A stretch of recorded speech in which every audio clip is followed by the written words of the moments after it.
역사는 보통 강한 자 중심으로 기술되어졌죠. 황제, 제왕, 위대한 왕의 업적을 이렇게 기술하는 것으로 보통 이렇게 지부되곤 했습니다. 그래서 강한 사람, 강한 나라 중심으로 역사가 기술되어졌던 것이죠. 그러나 사실 역사의 주관자는 하나님이십니다. 역사, history, his story, 그의 역사, 그분의 역사라는 거예요. 우리가 눈에 보이지 않지만 역사의 주관자 되시고 역사를 다스리시고 또 역사를 진행하시는 분은 하나님이신 것을 우리는 바라볼 수 있어야 됩니다. 특별히 성경을 통해서 우리가 성경을 읽는 관점이 그렇습니다. 이 성경에 큰 흐름이 있다는 거예요. 성경을 관통하는 큰 흐름이 있습니다. 이 흐름은 성경 안에서만 흘러가는 이런 역사의 흐름이 아니라 모든 역사 이래로 이 세속의 모든 역사 가운데서도 하나님의 역사가 이렇게 이루어가는 것입니다. 흘러가는 것이죠. 그것은 구속사예요. 구속사. 구원 역사라는 겁니다. 하나님께서 하나님의 구원을 이루어가는 이 구속사, 구원의 역사에 이런 물줄기가 있다는 겁니다. 그 흐름이 있다는 거예요.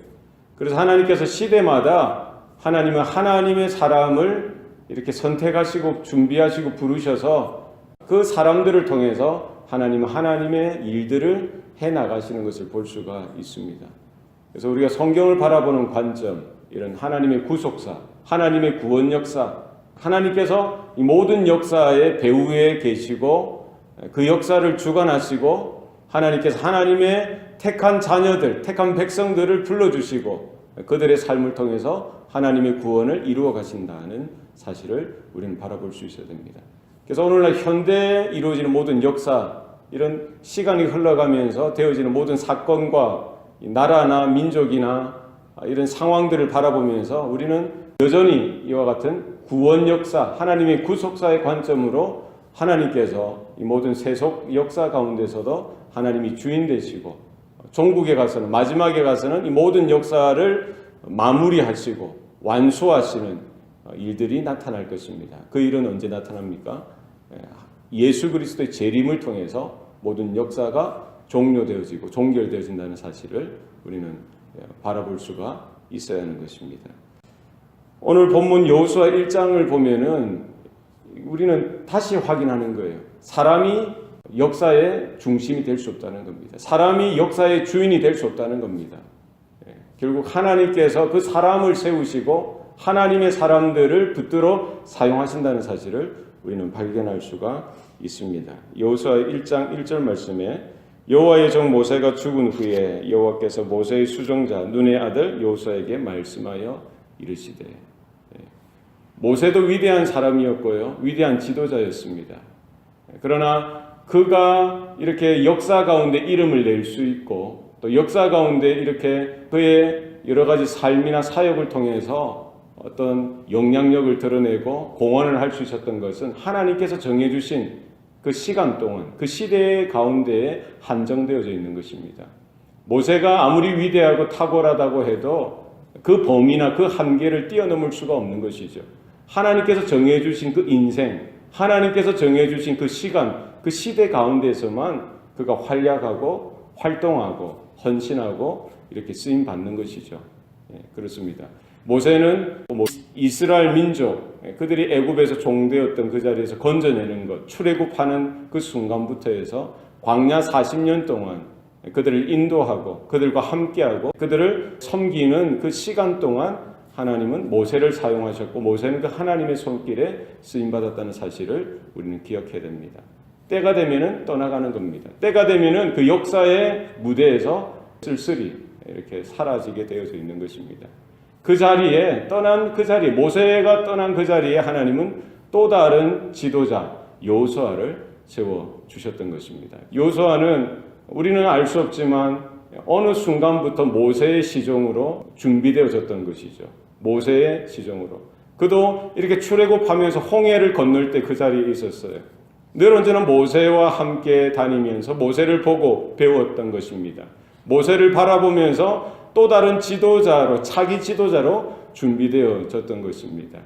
가데스 바네아에서 12지파가 가나안 땅을 정탐할 때 그 12명의 정탐꾼 중에 하나로 갈렙과 함께 여호수아가 세워져서 지도자로서 훈련되어지고 준비되어지는 시간을 거쳤던 것입니다. 이제 위대한 지도자 모세가 떠나간 그 자리에 하나님은 여호수아를 대신해서 그 자리에 세워주셨던 것입니다. 여호수아가 감당해야 될 것은 무엇입니까? 위대한 지도자 모세가 떠나간 그 자리에 그가 모세의 역할을 감당하는 겁니다. 그가 모세가 섬겨왔던 이스라엘 민족을 섬기고 그들을 이끌어서 가나안 땅으로 들어가고 하나님께서 약속하신 땅, 조상들에게 허락하셨고 약속하셨던 그 약속의 땅 가나안을 정복하고 그 땅을 정착하는 그 땅 가운데 거주하는 때에 그 이스라엘 민족을 이끌어가는 그 일을 감당해야만 했던 것입니다. 오늘 이 시대도 마찬가지입니다. 하나님께서 교회를 사용하시고 가정을 사용하시고 또는 민족과 나라를 사용하실 때에도 하나님은 하나님의 사람들을 통해서 일을 하시는 줄로 믿습니다. 우리에게도 크고 작은 일들이 맡겨졌어요. 하나님이 준비하신 그 인생, 그 한계 가운데, 그 한정되어진 시간 가운데 우리가 충성을 다하는 저와 여러분 되시기를 바랍니다. 하나님의 뜻을 쫓아서, 하나님의 명령을 쫓아서, 하나님의 말씀을 따라서 순종하여서 아낌없이 모세처럼 여호수아처럼 아낌없이 철저하게 남김없이 하나님의 손에 붙들려서 쓰임받는 교회, 쓰임받는 우리 성도들이 되어야 할 줄로 믿습니다. 하나님께서는 동일하셔서요, 모세를 축복하시고 모세에게 말씀하셨던 대로 동일하게 여호수아에게도 축복해 주시고 여호수아에게 동일한 언약을 주시고 말씀을 주셨던 것입니다. 3절 말씀에 보면은 내가 모세에게 말한 바와 같이 너희 발바닥으로 밟는 곳은 모두 내가 너희에게 주었노니. 하나님께서 여호수아에게 주셨던 사명, 해야 될 사역은 크게 두 가지입니다. 첫 번째는 무엇입니까? 이스라엘 민족을 데리고 가서 이제 요단강을 건너고 가나안 땅을 정복하라는 겁니다. 하나님께서 약속하신 그 땅으로 들어가서 그 땅을 차지하라는 겁니다. 하나님께서 거기에 대해서 말씀하는 거예요. 너희들이 발바닥으로 밟는 모든 것을 내가 너희에게 이미 주었다. 그러므로 너희는 강하고 담대하여 그 땅을 차지하라라고 분명히 말씀하고 있습니다. 6절 말씀에도 보십시오. 강하고 담대하라. 너는 내가 그들의 조상에게 맹세하여 그들에게 주리라 한 땅을 이 백성에게 차지하게 하리라. 그러니까 다른 생각 가지지 말고 염려하지 말고 근심하지 말고 무엇으로 하면 됩니까? 강하고 담대하게 나아가서 백성들로 하여금 그 가나안 땅, 약속의 땅을 차지하도록 그 땅을 정복하는 그 일에 지도자 여호수아는 쓰임받으면 되는 겁니다. 무엇이 필요합니까? 강하고 담대한 마음이 필요합니다. 그것은 믿음이에요. 믿음. 무엇이 믿음입니까? 강하고 담대한 것이 믿음입니다. 어떻게 강하고 담대할 수 있습니까? 하나님이 나와 함께 하신다는 사실을 믿는 것이죠. 하나님께서 우리 이스라엘과 함께 하신다는 사실을 믿는 것. 그 사실을 믿을 때 하나님이 살아계시고 하나님이 그 땅을 우리에게 주셨다는 분명한 사실, 하나님께서 먼저 가셔서 우리의 걸음걸음을 인도하신다는 사실을 아는 것, 믿는 것, 그때 이스라엘 가운데, 여호수아 가운데 강하고 담대한 마음이 생기는 겁니다. 강하고 담대한 것은 믿음이 믿음. 그래서 그 땅을 차지할 수 있는 것, 그 땅을 차지하라는 하나님의 요구는 무엇입니까? 믿음을 가지고 하나님을 믿고 하나님을 신뢰하고 하나님을 바라고 의지하여서 그 땅에 나아가서 그 땅을 차지하라는 것입니다. 우리 가운데 그와 같은 강하고 담대한 마음이 있어야 할 줄로 믿습니다. 믿음이 있어야 돼요. 믿음. 오늘 하루도 걸어가고 살아가는 모든 삶 가운데 하나님이 살아계시구나. 하나님이 나와 함께 하시구나. 하나님이 우리 교회와 함께 하시구나. 하나님이 우리 가정과 함께 하여 주시구나. 이 사실을 우리가 바라보고 믿을 때에 우리가 연약하고 정말 부족하지만 우리 가운데 강하고 담대한 마음이 생겨나는 줄로 믿습니다. 두 번째 여호수아에게 주셨던 것은 무엇입니까? 두 번째 율법을 가르쳐 지키게 하라는 거예요. 여호수아뿐만 아니라 모든 이스라엘 백성들이 하나님이 모세에게 허락하신 그 율법을 똑같이, 여호수아도 마찬가지고 이제 가나안 땅에 들어갈 이스라엘 백성들도 마찬가지고 뭐를 받으라는 거예요? 하나님의 율법을 듣고 율법을 따라 순종하며 살아가라는 것입니다. 7절 말씀에 오직 강하고 극히 담대하여 나의 종 모세가 내게 명령한 그 율법을 다 지켜 행하고 우로나 좌로나 치우치지 말라. 그리하면 어디로 가든지 형통하리라. 8절 말씀에도 이 율법책을 내 입에서 떠나지 말게 하며 주야로 그것을 묵상하여 그 안에 기록된 대로 다 지켜 행하라. 그리하면 내 길이 평탄하게 될 것이며 내가 형통하리라. 무엇입니까? 하나님의 말씀, 하나님의 율법을 이스라엘 백성들에게 잘 가르치고 잘 지킬 수 있도록 하라는 거예요. 가르쳐 지키게 하라.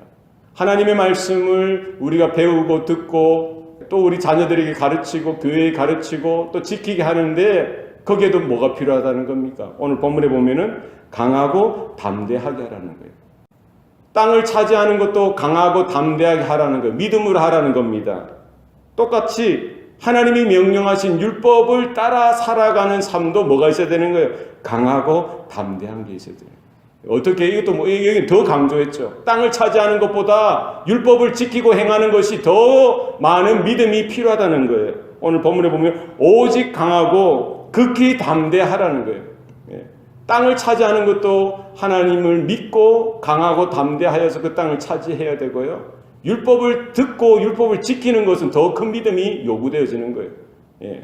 오직 강하고 극히 담대하여 하나님의 그 율법을 받고 듣고 지켜 행하는 것, 이런 은혜가 저와 여러분 가운데 있어야 할 줄로 믿습니다. 우리가 하나님의 말씀에 순종하여 나아가서 그 땅을 차지하는 것, 믿음이 필요합니다. 하나님의 말씀, 율법을 듣고 지켜 행하는 삶 가운데에도 더 큰 믿음이 필요합니다. 하나님께서 이 아침에 저와 여러분 가운데 그와 같은 믿음을 주시기를 소원합니다. 그와 같은 강하고 담대한 놀라운 은혜를 주시기를 소원합니다. 그래서 환경이 아니라, 상황이 아니라, 내 형편이 아니라, 내 기분이 아니라 하나님의 말씀만 바라보고 하나님의 말씀이 그렇다고 하면 그런 줄 알고 그렇게 순종하며 그렇게 따라 살아가는 삶, 강한 것이 필요합니다. 담대한 이런 마음, 믿음이 우리 가운데 있어야 할 줄로 믿습니다. 이런 여호수아, 차세대 지도자 여호수아를 향한 그 이스라엘 백성들의 태도, 그런 마음은 어떠해야 하고 어떠했습니까?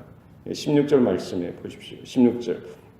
그들이 여호수아에게 대답하여 이르되 당신이 우리에게 명령하신 것은 우리가 다 행할 것이요 당신이 우리를 보내시는 곳으로 우리가 가리이다. 17절입니다. 우리는 범사에 모세에게 순종한 것 같이 당신에게 순종하려니와 오직 당신의 하나님 여호와께서 모세와 함께 계시던 것 같이 당신과 함께 계시기를 원하나이다. 이것이 바른 믿음의 백성의 태도인 것입니다. 우리 성도들의 태도도 이와 같아야 됩니다. 결국 이스라엘 백성들이 모세에게 순종한 것은 하나님께 순종하는 것이죠. 마찬가지로 이스라엘 백성들이 여호수아에게 순종하는 것은 또 하나님께 순종하는 겁니다. 그 사람이 아니라 모세를 통해서 역사하시고 여호수아를 통해서 역사하셨던 그 하나님, 그 하나님의 부르심, 하나님의 뜻, 하나님의 명령을 순종하는 것입니다. 이와 같은 영적인 태도가 우리 모든 성도들의 삶 가운데도 있어야 할 줄로 믿습니다. 사람은 약할 수 있습니다. 연약할 수 있어요. 부족할 수 있습니다. 그러나 사람들이 모세를 보는 것이 아니라 모세 배후에 있는, 모세 그 너머에 있는 하나님의 그 손길을 본 것이죠. 여호수아를 본 것이 아니라 여호수아의 배후에 역사하시는 하나님의 손길을 바라보는 것입니다. 우리가 교회를 대할 때도 마찬가지입니다. 우리가 성도들을 대할 때도 마찬가지예요. 우리가 목회자를 대할 때도 마찬가지입니다. 우리가 그 사람 자체를 보는 것이 아니라 그 사람 너머에 계시는, 그 배후에 역사하시는 하나님의 손길을 바라보고요. 우리는 성도들을 잘 섬겨야 돼요. 우리는 또 지체들을 사랑해야 되고 목회자를 우리가 바로 인정해야 됩니다. 교회를 바라볼 때도 교회의 그 건물, 교회의 그 모임, 그 교회에 보여지는 그 모습이 아니라 그 교회 너머에 계시는, 그 배후에 계시는 하나님의 장중의 손길을 바라보고 우리가 교회를 주님의 몸된 교회로 알고 우리가 존중하고 섬길 수 있는 은혜가 있어야 할 줄로 믿습니다. 역사를 바라볼 때도 마찬가지, 사건을 바라볼 때도 마찬가지입니다. 사람들이 하는 그 일이 아니라 하나님께서 배후에 역사하시고 그 중심 가운데 간섭하시고 인도하신다는 분명한 사실을 바라보는 믿음의 관점이 우리 가운데 반드시 있기를 소원합니다. 오늘 하루도 그 하나님, 그 하나님께서 역사하시고 저와 여러분을 불러주셨고 또 하나님께서 필요하신 대로 저와 여러분들을 준비하셨고 사용하시는 줄로 믿습니다. 그 붙으신 가운데 오늘도 순종하여서 하나님 나를 사용하여 주옵소서. 우리 가정을 사용하여 주시옵소서. 우리 자녀들의 삶을 사용하여 주시옵소서. 우리 교회를 사용하여 주시고 하나님 모든 선교지마다 우리 선교사들 하나님 다 아시는 줄 믿습니다. 필요를 채워주시고 하나님 능력을 공급하여 주시고 새로운 성령의 능력으로 오늘 하루도 힘있게 사역할 수 있는 현장이 되게 하여 주시옵소서. 이런 영적인 전쟁 가운데 하나님이 주인이심을 고백하고 우리의 믿음으로 따라가는 저와 여러분의 삶이 되시기를 축원합니다. 기도하시겠습니다. 살아계신 아버지 하나님, 오늘도 살아계셔서 우리의 하나님이 되시고 우리의 주인이 되어주시니 감사합니다.